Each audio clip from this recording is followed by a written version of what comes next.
একদিকে যখন গতকাল জামশেদপুরের কাছে 1-0 গোলে পরাজিত হয়ে নিজেদের যাত্রা শুরু করলো মোহামেডান স্পোর্টিং ক্লাব, অন্যদিকে আজ ঘরের মাঠে নর্থ ইস্ট ইউনাইটেডকে কার্যত 3-0 গোলে উড়িয়ে দিয়ে এই মরশুমে নিজেদের যাত্রা শুরু করলো ইস্ট বেঙ্গল।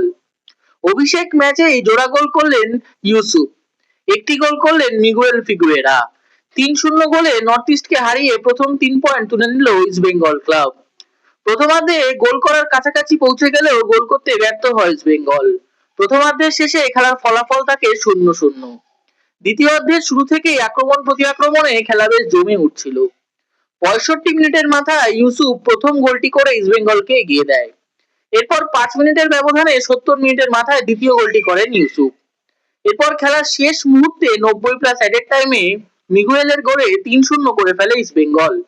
গোল প্রতিশোধ করতে ব্যর্থ হয় নর্থ ইস্ট ইউনাইটেড। ফলত খেলার ফলাফল দাঁড়ালো 90 মিনিটের শেষে 3-0 ইস্ট বেঙ্গলের অনুকূলে।